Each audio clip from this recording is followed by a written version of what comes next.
At this time, I would like to call on our Vice Chairman, Mr. Mark Dudenhefer, for a presentation to our Recognizing Telecommunicators Week.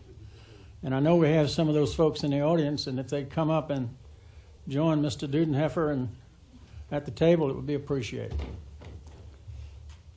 I'll let Mr. Dudenhefer introduce his assistant.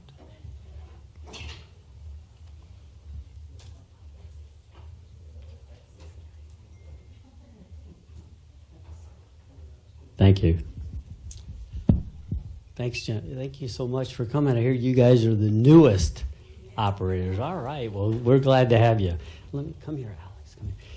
This is Alex, and I'm going to tell a little story about Alex here that's relevant to the proclamation we're going to give and the recognition we're going to give to, they call them telecommunicators now instead of 911 operators, so I got to be careful what I say.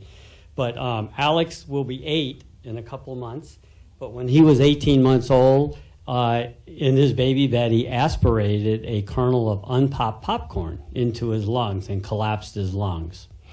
And it started a chain of events which incorporates the communicators and all the professionals in 911 and the first responders all the way through the doctors into the hospital. But my daughter-in-law, his mother, called the 911 operators, and you can imagine she was frantic at the time, and she didn't know what to do. No, she didn't know what had happened, but she knew he was blue. He was having trouble breathing, and she held him in her lap, sitting in the driveway, and she, based on the professionalism and everything that happened there, the ambulance, she could hear the ambulance in the background, and it gave her comfort as the ambulance got closer and closer.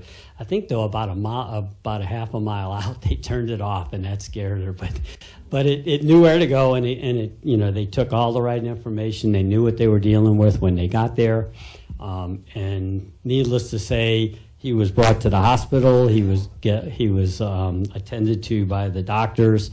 He was stabilized. And then he ended up at the children's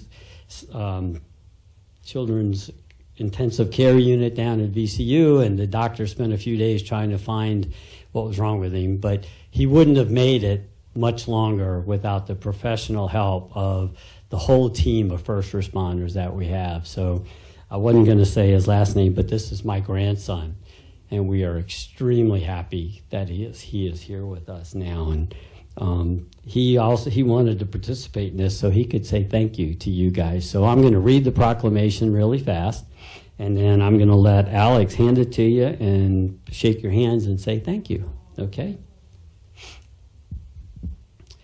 This is a proclamation recognizing National Telecommunicators Week, this April 14th to 20th of 2019.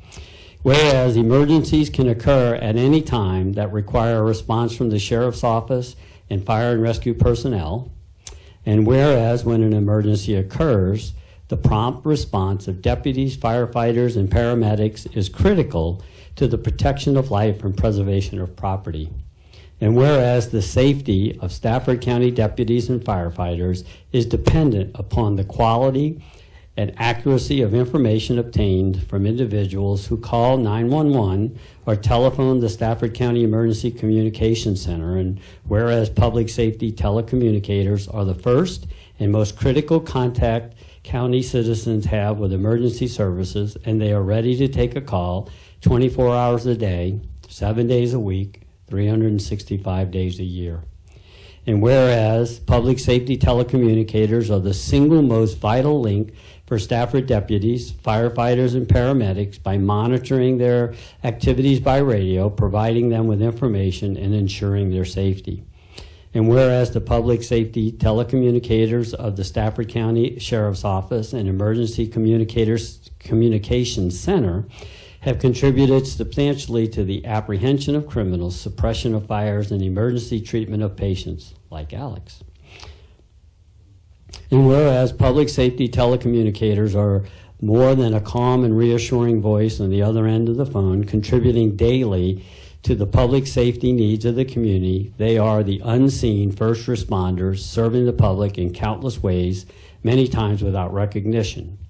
And whereas each Stafford County Public Safety Communications officer has exhibited compassion, understanding, and professionalism during the performance of their duties by providing a timely and quality response to those who have experienced emergencies.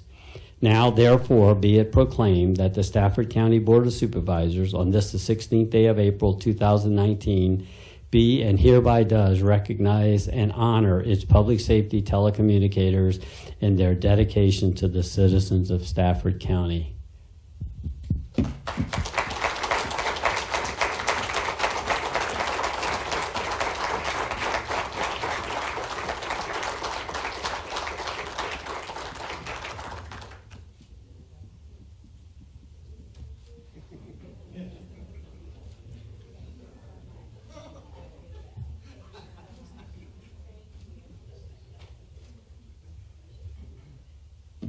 Well, thank you. We're so proud of you guys. We're so pleased to have you. And the Dudenhefer family is especially thankful for the work that you guys do. Thank you very much.